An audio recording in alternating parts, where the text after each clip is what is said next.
Hello guys. तो आज हम एनवायरनमेंट का नया टॉपिक लेकर आए हैं। इसमें हम C TET, MP TET, UP TET और किसी भी टेट एग्जाम में प्राथमिक और द्वितीय प्रदूषक, जो वायु प्रदूषक है, उनके बारे में क्वेश्चन पूछे जाते हैं। तो चलिए शुरू करते हैं। इसमें पूछा है कि कौन सा प्राथमिक वायु प्रदूषकों का समूह है। कौन दर्शा रहा है इसमें? तो कार्बन डाइऑक्साइड, सल्फर डाइऑक्साइड और नाइट्रोजन डाइऑक्साइड जो है, ये सीधे स्रोतों से उत्सर्जित होते हैं। ठीक है, किसी से क्रिया नहीं कर रहे हैं, सीधे डायरेक्ट स्रोतों से उनकी उत्पत्ति हो रही है। तो इसका ऑप्शन है ऑप्शन नंबर ए। आगे बढ़ते हैं। प्रकाश रासायनिक धुंध के निर्माण में निम्नलिखित में से कौन सी द्वितीय गैस मुख्य रूप से जिम्मेदार होती है? तो ओजोन जो है मुख्यतः जो है जिम्मेदार होती है, जिसको बेड ओजोन भी बोलते हैं। एक द्वितीय प्रदूषक है जो सूर्य प्रकाश की उपस्थिति में नाइट्रोजन ऑक्साइड की क्रिया से बनती है और प्रकाश रासायनिक धुंध का मुख्य घटक है। अगले क्वेश्चन पर बढ़ते हैं। वायुमंडल में सल्फर डाइऑक्साइड गैस जल वाष्प के रासायनिक अभिक्रिया करके किस द्वितीय प्रदूषक का निर्माण करती है? तो जैसे कि आपको पता है कि सल्फर डाइऑक्साइड ये कारखाने के जो कोयले जलने या कारखाने के धुएं, रिफाइनरी के धुएं वगैरह से सल्फर डाइऑक्साइड गैस निकलती है। अब होगा क्या कि जो हमारा जल होता है, जमीन पर जो जल होता है, वो सूर्य के प्रकाश में वाष्प बनकर ऊपर चला जाता है। अब होता क्या है कि ये सल्फर डाइऑक्साइड जो हमारे वायुमंडल में मौजूद है, ये जल वाष्प से क्रिया करती है और सल्फ्यूरिक अम्ल बनाती है, और पानी के साथ ये सल्फ्यूरिक अम्ल नीचे आता है। इसलिए हमारा उत्तर होगा H2SO4। आगे बढ़ते हैं। कथन एक, धरातलीय ओजोन एक खतरनाक द्वितीय प्रदूषक है। बिल्कुल सही कि धरातलीय ओजोन एक खतरनाक द्वितीय प्रदूषक है। इसमें आंखों में जलन और त्वचा का कैंसर होता है। यह वाहनों के साइलेंसर से सीधे भारी मात्रा में उत्सर्जित होती है। नहीं, तो ए सही है लेकिन आर गलत है।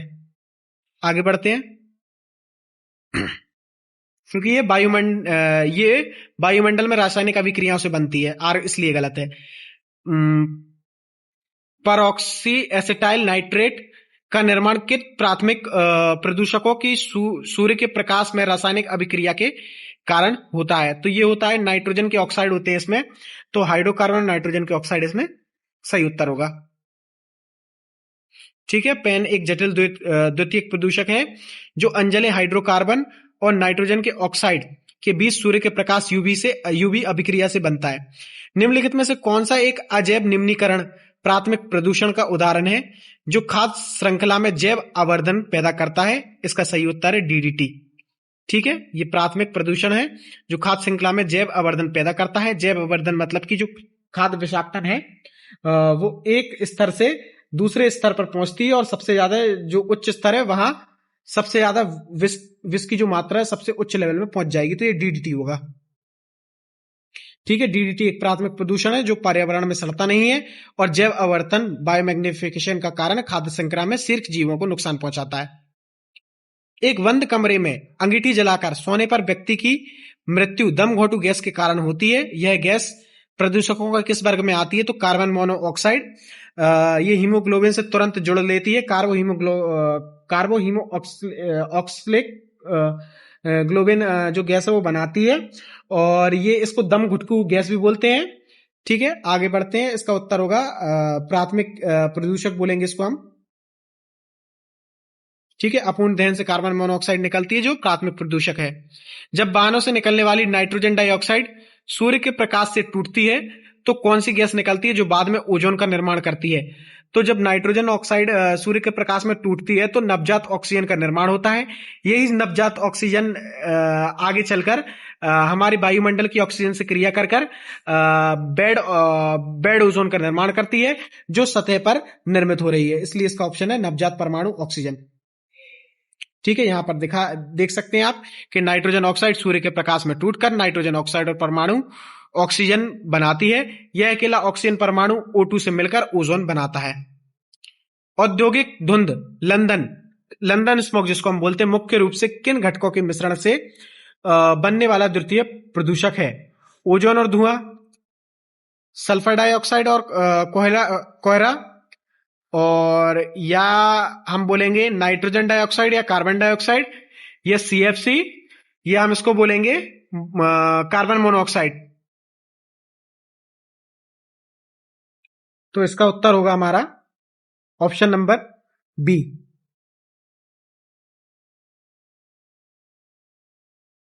निम्नलिखित में से कौन सा प्रदूषक वाहनों से सीधे नहीं निकलता बल्कि वायुमंडलीय प्रदूषक को और अधिक विषैला बना देता है? वाहनों से सीधा नहीं निकलता बल्कि वायुमंडल वायुमंडलीय प्रदूषक को और अधिक विषैला बना देता है। तो इसका उत्तर होगा ऑप्शन नंबर सी, फॉर्मेल्डिहाइड। ठीक है, कि फॉर्मेल्डिहाइड जो है हवा में हाइड्रोकार्बन के ऑक्सीकरण से बनने वाला एक द्वितीय प्रदूषक है। ठीक है, और जैसे कि क्वेश्चन में पूछा गया था कि निम्नलिखित में से कौन सा प्रदूषक वाहनों से सीधा नहीं निकलता बल्कि वायुमंडलीय प्रदूषण और को अधिक विषैला बनाता है, तो फॉर्मेल्डिहाइड ये एक हाइड्रोकार्बन है। ठीक है, फॉर्मेल्डिहाइड हवा में हाइड्रोकार्बन के ऑक्सीकरण से बनने वाला द्वितीय प्रदूषक है। वायु प्रदूषण का प्राकृतिक सूचक लाइकेन मुख्य रूप से किस प्राथमिक गैस के प्रति संवेदनशील होता है? जहां पर सल्फर डाइऑक्साइड की मात्रा अधिक होगी वहां लाइकेन उत्पन्न नहीं होंगे। ऑप्शन नंबर बी सही होगा। निम्नलिखित में से कौन सा कथन द्वितीय वायु प्रदूषक के संबंध में पूर्णतः सत्य है? ये प्राथमिक प्रदूषणों की तुलना में कम हानिकारक है, इनका पर्यावरण में सीधा उत्सर्जन चिमनियों से होता है, इनका निर्माण प्राथमिक प्रदूषकों और वायुमंडलीय घटकों की अंतरक्रिया से होता है, तो ऑप्शन नंबर सी बिल्कुल सही है। आगे बढ़ते हैं। अम्लीय वर्षा में पाए जाने वाले नाइट्रिक अम्ल का प्राथमिक स्रोत कौन सी गैस है? तो नाइट्रोजन ऑक्साइड है, सीधा उत्तर है इसका। वाहनों और उद्योगों से निकलने वाली नाइट्रोजन गैस पानी के साथ मिलकर नाइट्रिक अम्ल का निर्माण करती है। धान के खेतों में दलदली क्षेत्रों में उत्सर्जित होने वाली प्राथमिक गैस कौन सी है जो एक प्रमुख ग्रीन हाउस गैस है? तो इसका उत्तर है मीथेन। मीथेन जो है धान के खेतों में दलदली क्षेत्रों में जुगाली करने वाले जानवरों के श्वसन में, इन सब में क्या है अपनी उत्सर्जित होती है। गोबर गैस में भी मुख्यतः मीथेन होती है। सही उत्तर है मीथेन। निम्नलिखित में से कौन सा एक हाइड्रोकार्बन प्राथमिक प्रदूषक है जो पेट्रोलियम रिफाइनरी से सीधे निकलता है? ठीक है, हाइड्रोकार्बन की बात हो रही है तो बेंजीन एक हाइड्रोकार्बन है। ठीक है, C6H6 इसका फॉर्मूला है। ये एक विशेष क्वेश्चन है, टेट परीक्षा में पूछा जाता है कि मार्बल कैंसर के लिए मुख्यतः जिम्मेदार कौन है? तो सल्फ्यूरिक एसिड और नाइट्रिक अम्ल जो है ये मुख्यतः मार्बल कैंसर के लिए जिम्मेदार है। आगे बढ़ते हैं। लॉस एंजलस धुंध को प्रकाश रासायनिक धुंध भी कहा जाता है। इसकी प्रकृति होती है ऑक्सीकारक होती है। इसकी प्रकृति कैसी होती है? ऑक्सीकारक। प्रकाश रासायनिक धुंध की प्रकृति ऑक्सीकारक मतलब कि ऑक्सीडाइजिंग होती है, क्योंकि इसमें ओजोन और पेन जैसे उच्च ऑक्सीकारक एजेंट उपस्थित होते हैं। समतापमंडल जिसको हम बोलते हैं स्ट्रेटोस्फेयर में ओजोन परत का क्षरण करने वाली मुख्य प्राथमिक गैस कौन है? तो इसका उत्तर हमारा है क्लोरोफ्लोरोकार्बन। आगे बढ़ते हैं।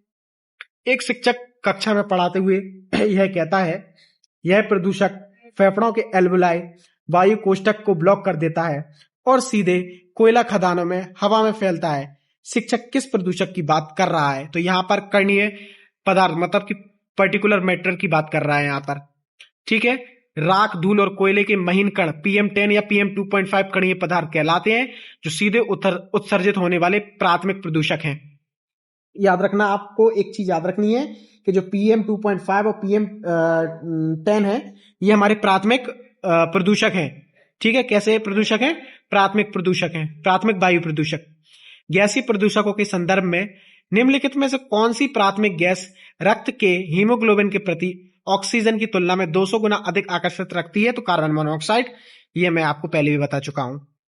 ठीक है, कार्बन मोनोऑक्साइड हीमोग्लोबिन से बहुत तेजी से जुड़कर कार्बोक्सी हीमोग्लोबिन बनाती है जिससे शरीर में ऑक्सीजन का प्रवाह रुक जाता है, इसलिए उसको हम दमघोटू गैस कहते हैं। निम्नलिखित में से कौन सा एक रासायनिक प्राथमिक प्रदूषक है जिसका उपयोग कृषि में कीटनाशक के रूप में किया जाता है? तो जो DDT है ये एक प्राथमिक रासायनिक प्रदूषक है। इसका उपयोग कीटनाशक से के बचाव के लिए कृषि में किया जाता है। ऑप्शन नंबर सी इसका सही उत्तर है। आगे बढ़ते हैं। प्रकाश रासायनिक धुंध के निर्माण के लिए निम्नलिखित में से कौन सी स्थिति आवश्यक नहीं है? ए सूर्य का तेज प्रकाश, नाइट्रोजन के ऑक्साइड, तो ये दोनों इंपॉर्टेंट हैं। बाष्पशील कार्बनिक यौगिक, हवा में अत्यधिक नमी या कोहरा, ये जरूरी नहीं है। ऑप्शन सी, क्योंकि प्रकाश रासायनिक धुंध के लिए गर्म, शुष्क और धूप वाले मौसम की आवश्यकता होती है। कोहरे और अत्यधिक नमी आवश्यकता लंदन स्मोक के लिए होती है। आगे बढ़ते हैं। निम्नलिखित में से कौन सा द्वितीय प्रदूषक आंखों में तीव्र जलन और पानी आने के लिए सबसे ज्यादा जिम्मेदार है? तो इसका उत्तर है परऑक्सी एसिटाइल नाइट्रेट। आगे बढ़ते हैं। ज्वालामुखी विस्फोट से सीधे निकलने वाली वह कौन सी प्राथमिक गैस है जो पर्यावरण में वैश्विक शीतलन का कारण बन सकती है? वैश्विक शीतलन का कारण बन सकती है। जैसे कि ये पेन है, जो पेन, तो ये जो पेन है ये द्वितीय प्रदूषक है। फिर हम यहां पर बढ़ते हैं सल्फर डाइऑक्साइड पर, तो ये एक प्राथमिक प्रदूषक है। ओजोन द्वितीय प्रदूषक है और कार्बन मोनोऑक्साइड ये हमारा प्राथमिक प्रदूषक है। ठीक है, तो अब इसमें बोल रहे हैं शीतलन का कारण, तो इसमें SO2 लगाएंगे हम। ठीक है, ज्वालामुखी से भारी मात्रा में SO2 प्राथमिक गैस निकलती है जो हवा में जाकर सल्फेट एरोसोल द्वितीय बनाती है। ये एरोसोल सूर्य के प्रकाश को परावित कर देते हैं जिसमें पृथ्वी का तापमान अस्थायी रूप से गिर जाता है, इसलिए ये शीतलन प्रोवाइड करते हैं। अमोनियम सल्फेट और अमोनियम नाइट्रेट हवा में तैरते हुए बारीक कणों के रूप में पाए जाते हैं। इन्हें किस श्रेणी में रखा है? तो इनको द्वितीय कणीय प्रदूषक में रखा गया है। अमोनिया गैस जब सल्फ्यूरिक या नाइट्रिक अम्ल से हवा से क्रिया करती है तो अमोनिया के लवण बनते हैं। चूंकि ये रासायनिक क्रिया से बने हैं इसलिए द्वितीय कणीय प्रदूषक है। ट्रोपोस्फियर जिसको हम बोलते हैं सौर मंडल, ठीक है, तो निम्नलिखित में से किस गैस को बेड ओजोन कहा जाता है? प्राथमिक ओजोन को, द्वितीयक ओजोन को, उदासीन को, तो द्वितीयक ओजोन को। ठीक है, नवजात ऑक्सीजन वातावरण के ऑक्सीजन से मिलकर बेड ओजोन बनाती है। ये सबसे ज्यादा पूछा गया है यूपी टेट एमपी टेट में, ये वाला प्रश्न पूछा गया है कि वातावरण में किस प्राथमिक गैस की अधिकता के कारण एसिड रेन का जल चक्र सूचक लाल लिटमस को नीला नहीं बल्कि नीले लिटमस को लाल कर देता है? तो इसका ऑप्शन है सल्फर डाइऑक्साइड और नाइट्रोजन के ऑक्साइड। आगे बढ़ते हैं। ईंधन के दहन से निकलने वाली कालिक मतलब कि ब्लैक कार्बन प्रदूषकों के किस वर्ग का हिस्सा है? ठीक है, ईंधन के दहन। ठीक है, क्वेश्चन को ध्यान से पढ़िए। तो इसमें उत्तर होना चाहिए हमारा प्राथमिक कणीय पदार्थ। ठीक है, कालिक सूत जिसको हम बोलते हैं अधूरे दहन से सीधे ठोस कणों के रूप में हवा में मुक्त होती है, इसलिए इसे प्राथमिक कणीय पदार्थ कहते हैं। वायुमंडल में तैरते हुए एरोसोल जो प्राथमिक और द्वितीय दोनों प्रकार के हो सकते हैं, उनका आकार सामान्यतः 1 माइक्रोन से कम होता है। ठीक है, हवा में मौजूद अत्यंत सूक्ष्म ठोस या तरल कण एरोसोल आमतौर पर 1 माइक्रोन से छोटे आकार के होते हैं जो हवा में लंबे समय तक तैर सकते हैं। यदि किसी क्षेत्र में वायु की अत्यधिक मात्रा में हाइड्रोकार्बन और नाइट्रोजन ऑक्साइड मौजूद हो तो धूप से निकलने वाले वह किस प्रदूषक की सांद्रता अचानक बढ़ जाएगी? ठीक है, क्वेश्चन को ध्यान से पढ़िए। तो इसमें जो हमारा क्वेश्चन एक बार फिर से देखते हैं हम कि यदि किसी क्षेत्र की वायु में अत्यधिक मात्रा में हाइड्रोकार्बन और नाइट्रोजन के ऑक्साइड मौजूद हो तो तेज धूप निकलने पर वह किस प्रदूषक की सांद्रता अचानक बढ़ जाएगी? तो इसमें क्या होगा कि एक तो हमारा परऑक्सी एसिटाइल नाइट्रेट और ओजोन, ये ही उत्तर होगा हमारा। नीचे आप वो भी देख सकते हैं कि हाइड्रोकार्बन और नाइट्रोजन के जो ऑक्साइड है प्राथमिक प्रदूषक है, ये तो हमको पता है। फिर होता क्या है कि तेज धूप मिलने पर ये दोनों मिलकर प्रकाश रासायनिक धुंध के रूप में ओजोन और पेन द्वितीय प्रदूषक का निर्माण तेज कर देते हैं। ठीक है, होपफुली गाइज आपको ये वीडियो पसंद आया होगा, और अगर आपको मेरा ये वीडियो पसंद आया तो चैनल को लाइक शेयर सब्सक्राइब जरूर कीजिए। थैंक यू गाइज, मिलते हैं नेक्स्ट वीडियो में।